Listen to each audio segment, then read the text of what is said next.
నమస్తే రమగారు. నమస్తే జయ. రమగారు, ఏదన్నా ఒక చిన్న సిరీస్ చెప్పుకుందామండి. చెప్తాం. పూర్వమట దక్షిణ దేశంలో సామంతకుడు అని ఒక బ్రాహ్మణ ఆయన ఉండేవాడు. ఆయనకి సంతానం లేదు.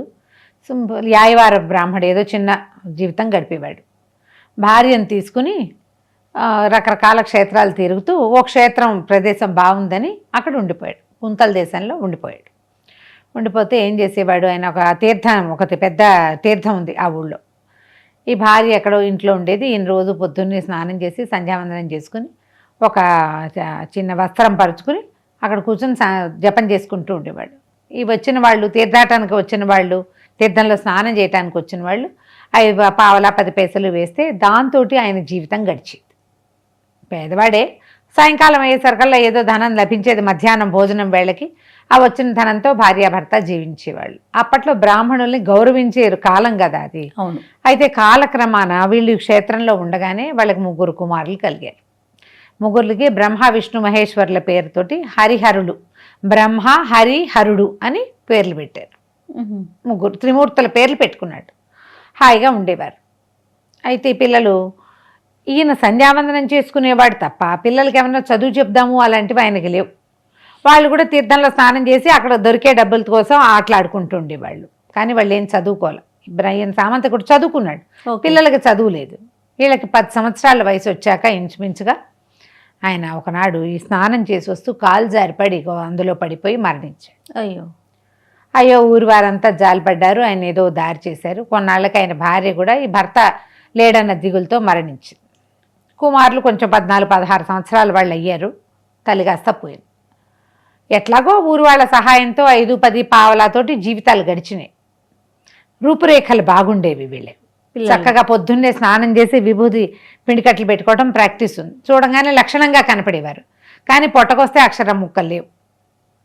ఇట్లా ఈ ఊళ్ళో ఉండగా ఊళ్ళో వాళ్ళు ముందంతా బాగా చూసుకునేవాళ్ళు. క్రమంగా ఏమనిపించింది, ఏమిటి వీళ్ళు బ్రాహ్మలు, చదువు సంధ్య లేదు, ఏ పౌరోహిత్యమో వీడు చేసుకుంటే వాడికి మనం సహాయం చేయొచ్చు. వాడు తిని కూర్చుంటానంటే ఊరు వాళ్ళు ఎట్లా సహాయం చేస్తారు? అంతేగా. బ్రాహ్మడు అన్నవాడు పౌరోహిత్యం చేసుకోవాలి, ఏదో యజ్ఞం అది ఏదో చేయాలి, పూజా విధానాలు చేయొచ్చు, దేవాలయంలో ఓ పని చేయొచ్చు. ఏమీ లేదు. వీళ్ళకి జూదం అడ్డం అలవాటైంది. 3 ఉండేవాళ్ళు కదా, కలిసి కూర్చుని ఆడుకునేవాళ్ళు. ఊరిని 3 ఉంటే అదే కదా, కంపెనీకి వేరే వాడు అక్కల వాళ్ళే ఆడుకుంటూ ఉండేవాళ్ళు. క్రమంగా బాగా పైపందాలతోటి ఆడడము, అందరితో కలిసి ఆడడము అలవాటైంది. ఇది ప్రజలు ఇచ్చిన బియ్యము వాటిని కూడా వాళ్ళు జూదంలో వెచ్చించేవాళ్ళు. ఊరు వాళ్ళు అసలు పూర్తిగా చాలించుకున్నారు. ఇక వీళ్ళతోటి మన వల్ల కాదు అని చెప్పి చాలించుకునేసరికి వీళ్ళు ఇంక ఈ ఊర్లో ఉండకూడదు, ఏదైనా ఊరు వెళ్ళాలని ప్రయాణమయ్యి బయలుదేరి వెళ్ళారు. ఆ ఊరు ఈ ఊరిని మధ్యలో ధర్మసత్రాలు ఉన్నాయి, బ్రాహ్మణ అగ్రహారాలు ఉన్నాయి. భోజనాలు చేస్తూ చించిణి అనే నగరానికి చేరారు. చించిణి నగరం దాని పేరు. ఆ చించిణిలో భోజకుడని ఒక ఆయన గురువు గారు ఉండేవారు. ఈ లక్షణంగా కనపడిన వీళ్ళని చూసేసరికల్లా ఆయనకి ముచ్చటేసింది. వీళ్ళు ఎట్లా ఉన్నా సరే పొద్దున్నే స్నానం చేయటం, చక్కగా విభూతి పెట్టుకోవటం, తర్వాత ఆడుకునే వాళ్ళు జూదం. పొద్దున మాత్రం అలా ఆ పనులు ఉండేవి. ఈయన దేవాలయం సన్నిధిలో వీళ్ళని చూసి చాలా సరదా పడి, ఎంతో బాగున్నారు నాయన, మా గురుకులంలో ఉండండి, ఏ ఊరు ఏమిటి కనుక్కొని మీ తండ్రి మాకు తెలుసు, ఎప్పుడో చిన్నప్పుడు అక్కడెక్కడో కాశీలోనో రామేశ్వరంలోనో కలిసాం, ఫలానా వాడు బుద్ధిమంతుడు, అప్పటికి పిల్లలు లేరు, అబ్బో మీరు కలిగారా, అదే ఇదే అని సంతోషించాడు. మెల్లిగా వాళ్ళ ఇంటికి రాకపోక సాగించారు. ఆయనకి 3 కూతుళ్ళు ఉన్నారు. ఆయన గోలేమిటి, లక్షణంగా ఉన్నారు మగపిల్లలు, శుభ్రంగా 3 అమ్మాయిలని ఇచ్చి 3 అన్నదమ్మలకి పెళ్లి చేసేస్తే ఒకే చోట పడి ఉంటారు. ఈ గురుకుల పాఠశాలని వాళ్లే హ్యాండిల్ చేస్తారని భావించాడు.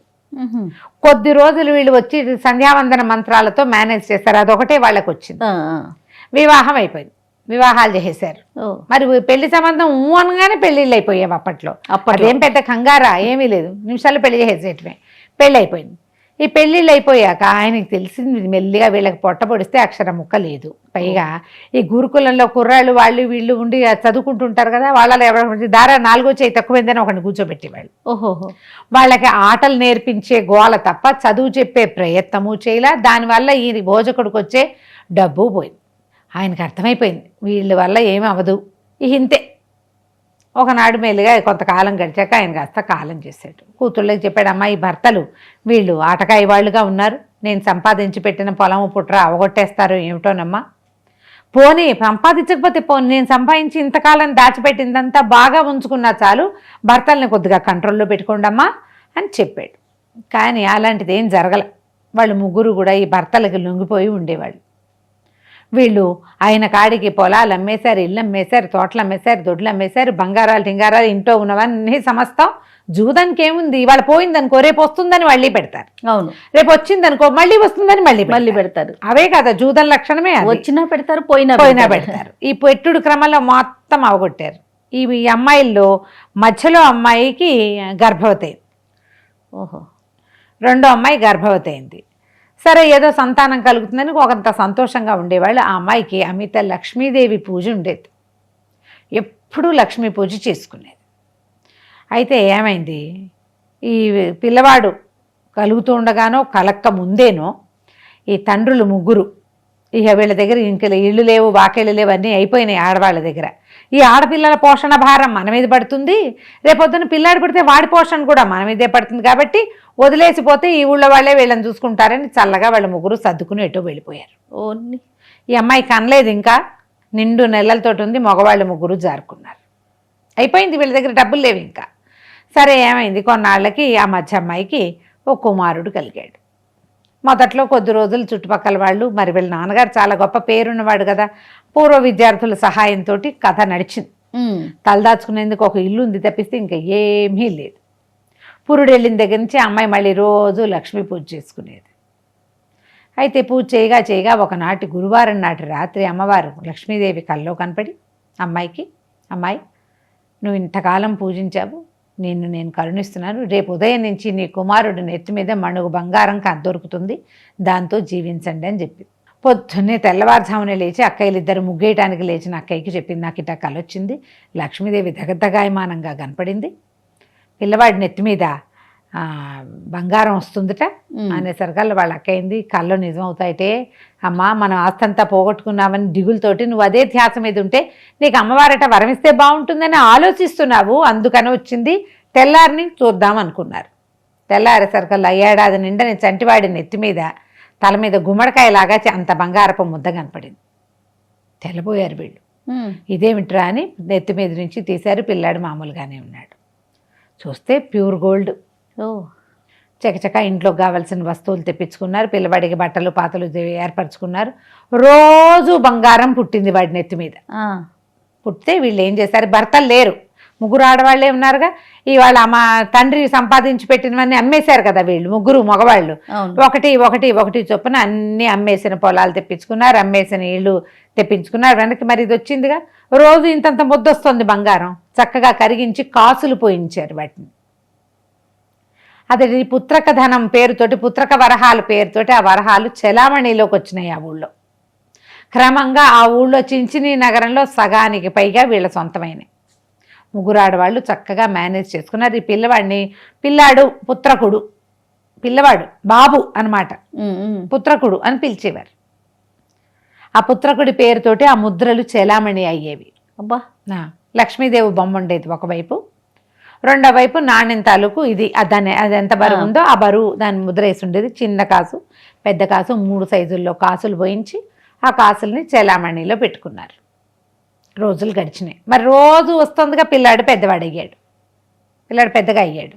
అయిన తర్వాత ఏమన్నాడు, మనం ఇట్లా మన ఆడవాళ్ళే ఎందుకున్నారు, మన ఇంట్లో మగవాళ్ళు ఎందుకు లేరు అని ప్రశ్నించాడు. అప్పుడు ఈ తల్లులు ఏం చెప్పారంటే, ఇట్లా మీ నాన్నలు ముగ్గురు వాళ్ళేమో ఈ రకంగా అయ్యారు అనేసరికల్లా సరే అతను ఏమన్నాడు, తల్లుల్ని మీ భర్తలవి ముఖ కవళికలు చెప్పండి, పటాలు గీయించి ధర్మసత్రాల్లో ఎక్కడైనా పెట్టిద్దామన్నాడు. క్రమంగా ఈ రోజువారీ డబ్బుతోటి ఆ ఊళ్ళో ఎన్నో ధర్మసత్రాలు వెలిసినాయి. ఆ ఊరు నుంచి బయట ఊళ్ళకి వెళ్ళే దారులన్నిట్లలోనూ ధర్మసత్రాలు ఉండేవి. ఆ ఊళ్ళోకి వచ్చే అన్ని వైపుల నుంచి లోపలికి వచ్చే చోట్ల సత్రాలు ఉండేవి. ఇతని పేరుతోటి, పుత్రకుడి పేరుతోటి. బయటికి వెళ్ళేందుకు సత్రాలు ఉండేవి అన్ని చోట్ల. మరి డబ్బులు బాగా తొదికంగా ప్రతిరోజు బంగారం కదా, ఇట్లా ఏర్పరచుకున్నారు. అయితే ఈ తల్లులతోటి చెప్పాడు, ఫోటోలు ఇచ్చి పెట్టుకుందాము, ఈ సత్రాల్లో పెడితే ఎక్కడైనా దొరుకుతారేమో అంటే సరేనన్నారు. ముగ్గురివి వీళ్ళు ముఖ కవళికలు చెప్పినట్టుగా చిత్రాలు గీయించి 4-5 నకళ్ళు తీసి అన్ని దారుల్లోనూ ఆ ధర్మసత్రాల్లో ఆ పటం పెట్టించాడు. పటాలు ఎప్పటికో కొంతకాలానికి పిల్లవాడు బాగా వ్యక్తుడయ్యి 20-25 సంవత్సరాలు 20 ఏళ్ళు వచ్చాక అప్పుడు ఈ ముగ్గురు అన్నదమ్ములు అక్కడికి వచ్చారు. వచ్చి తమ పటాలు తమే నిలబడి చూస్తున్నారు. ఇప్పుడు అంటే మరి పెరిగే సంవత్సరాలు గడిచినాయి కదా, వీళ్ళేమో యంగ్గా ఉన్నప్పటి ఫోటోలు అవి. ఇప్పుడు గడ్డాలు అవి పెరిగి మాసిపోయి సంరక్షణ లేకుండా ఉన్నారు. వాళ్ళ ఫోటోలు వాళ్ళే చూసుకుంటున్నారు. చూసుకుంటుంటే భటులు ఎవరో అడిగారు, ఏమిటంటే చూస్తున్నారు వీళ్ళు మీకు తెలుసా అంటే, మేమే నాయనా ఇది మా చిన్నప్పటి పటాలు అనేసరికి వాడు బాగా తెరిపిగా ఆనవాళ్ళు బట్టి కొద్దిగా అట్టాగే కనపడుతుంది. పుత్రక మహారాజు తాలూకు తండ్రులు వీళ్ళు, పదండి అని వీళ్ళ మహారాజు అయిపోయాడు వాడు. మరి ఆ ఊరంతా వాడిదే కదా, తీసుకుపోయి అక్కడ అప్పచెప్పారు. అప్పచెప్తే వీడు తండ్రులకి క్షవరాలు చేయించి అన్నీ చేయించి చక్కగా తయారు చేసి తల్లులకి సమర్పించాడు. బాగానే ఉంది. వీళ్ళు రోజు జూదం ఆడేవాళ్ళు. ఇప్పుడు ఏముంది, కొడుకు దగ్గర నుంచి రోజు డబ్బు వస్తుంది, జూదాలు ఆడేవాళ్ళు ఇంకా కూడా. ఆడేస్తుంటే వీడు జూదం ఆడద్దని కొంచెం గట్టిగా చెప్పాడు తండ్రులకి, జూదం ఆడద్దు అంటే వాళ్ళకి నచ్చల. జూదశాలలు కూడా ఉన్నాయి ఆ ఊళ్ళో. వీడు పోయి అక్కడికి వెళ్ళి రోజు ఏదో ఒకటి కుదవ పెట్టేవాళ్ళు. అక్కడ ఎంత డబ్బు ఇచ్చినా చాలేది కాదు. ధర్మసత్రాలు ఉంటే జూత్సాలాలు కూడా ఉంటాయి కదా, ఎప్పుడూ డబ్బులు పట్టుకుపోతూ ఉండటం. ఇతనికి తల్లులు ఒంటరిగా ఉన్నారు, వాళ్ళకి పురుష సౌఖ్యం, తండ్రి భర్త సౌఖ్యం కావాలనుకున్నాడు. తీసుకొచ్చి నెత్తి మీద పెట్టుకుంటే వీళ్ళేమిటి రోజు రోజు ఇదే గోల. ఒకనాడు బోధించాడు, మీరు గనక మాట వినకపోతే ఈ ఊళ్ళో జూతశాల అనేది లేకుండా చేస్తానన్నాడు. అనేసరికల్లా సరే మేము మానేస్తామన్నారు. కుర్రాడు అవతలకు వెళ్ళిపోయాక వీళ్ళు ముగ్గురు తీరిపోటాడుకున్నారు. పెద్దవాడు ఆఖరివాడు తెగ తిట్టిపోశారు. మధ్యలో వాడికి సొంత కొడుకు పుత్రకుడు, వాడు కొద్దిగా తగ్గిపోయాడు. మన మంచికే చెప్తున్నాడు, మనం ఈ జూదాల వల్లే కదా భార్యా సౌఖ్యాలు లేకుండా ఇన్నేళ్ళు పడి చచ్చాము, ఊళ్ళో వెంబడి తిరిగాము, తిండి తిప్పలు లేకుండా పిచ్చిగుడ్డలు కట్టుకుంటూ ఇప్పుడు హాయిగా ఉన్నాం. ఓకే, బాగా సంపాదిస్తున్నాడు పిల్లవాడు, వాళ్ళు వ్యాపారాల్లో పెట్టి ఉంచాడు అంతా డబ్బు. సుఖంగా తిని కూర్చుని ఉండొచ్చు కదా, రూపాయి పెట్టకుండా జూదం ఆడదామన్నాడు. వీళ్ళకి నచ్చల. మధ్యలో అసలు మజా ఎట్లా వస్తుంది, డబ్బులు లేకుండా జూదం ఆడితే, ఒట్టి పేకాడితే సరదా రాదు, డబ్బు ఉంటేనే సరదా వస్తుంది. వీళ్ళిద్దరూ ఇక వీడికి నచ్చట్లేదని తెలిసింది. కానీ వాడు కూడా పాపం మధ్యలో వాడు ఏమనుకున్నాడు, హరుడు ఎలాగో వీళ్ళని ఇట్లా చేస్తే ఎట్లా అన్నదమ్ములని వాళ్ళతో కలిసి బయటికి వెళ్ళాడు. వెళ్ళాక 2 రోజుల తర్వాత పిన్నాన్న పెదనాన్న ఇద్దరు వచ్చి కుమారుడి దగ్గర కూర్చున్నారు. అబ్బాయి, మన ఊరికి ఉత్తరంగా చండికాలయం ఉంది కదా, ఊరికి ఉత్తరంగా బయటకు వెళ్ళిపోవాలి, దండకారణ్యం ఉంది. చండికాలయంలో మేము ఈ ఊరు వదిలి వెళ్ళేటప్పుడు మా ముగ్గురులో ఎవరికైనా కుమారుడు కలిగితే కాళికాదేవికి వాడి జుట్టిస్తామని మొక్కుకున్నాం. ఓహో, అక్కడ కాళికెట్ట జుట్టు, చండిక జుట్టు విరబోసుకొని ఉంటుంది, ఆమెకి జుట్టు అంటే ప్రీతి. కాబట్టి నువ్వు వెళ్ళి ఆ చండికాలయానికి వెళ్ళి జుట్టిచ్చి రావాలరా నాయన అని చెప్పారు. మేము జూదం మానేస్తామని మాటిచ్చారు. తండ్రులు అంత మాట వింటున్నారు, మరి వాళ్ళ మొక్కు తీర్చొద్దు, లేక ఒక మొక్కు అనుకుంటే సరే నేను వెళ్తానన్నాడు. బయలుదేరి వెళ్ళాడు. ఈ వెళ్ళాక ఈ పుత్రకుడి సంగతి ఏమైందో మనం వచ్చే భాగంలో తెలుసుకుందాం. తప్పకుండా రమ్మగారు. నమస్తే. నమస్తే. And for more videos, Please subscribe to iDream. Please subscribe to iDream. Please subscribe iDream. And please subscribe to iDream. For more videos, subscribe to iDream. please like, share and subscribe to the channel. Congratulations, iDream. Subscribe to iDream. Subscribe to iDream. So subscribe to iDream Media. iDream team andarki huge congratulations. Please subscribe iDream Media. Please subscribe to iDream. Subscribe iDream. Please subscribe to iDream. iDream అంటే నా కళల ఛానల్ను subscribe చేసుకున్న నోరు తిరుగుతలేదు, మీరైతే గంట గుర్తు కొట్టండి. For more such videos, please subscribe to iDream. Subscribe to iDream. Please subscribe to iDream. Please subscribe iDream Media. Please do subscribe to iDream. Please subscribe to iDream Media. For best entertainment and information, please subscribe iDream. And don't forget to subscribe to iDream.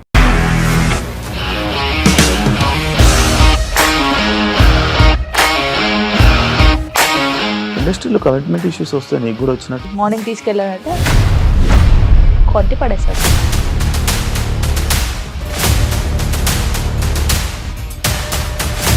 ఒక్కళ్ళు కూడా చూడలేదు ఈ cinema అని చెప్పడానికి కూడా చాలా ధైర్యం కావాలి. అది నిజం కదా, దాంట్లో ధైర్యం ఏంటి? ఇది నెక్స్ట్ డే ప్లేట్ మార్చేస్తే తప్పు కదా. As of now we are comfortable this అని నేను అనుకుంటున్నాను. రష్మిక గారిది మీది ఒకే ఊరు అంట కదా. నీకు కోపం వచ్చిందంటే బాగా తిట్టేత్తరా? తిట్టేద్దామండి. నిజంగా గేమ్ ని ఎలా చేంజ్ చేయగలిగారు? ఏపీఎస్ఎఫ్సి వాళ్ళకి 6 నెలల్లో నేను 6 లక్షలు కట్టా. బిజినెస్ చేయాలనుకుంటే it is as difficult as riding a tiger.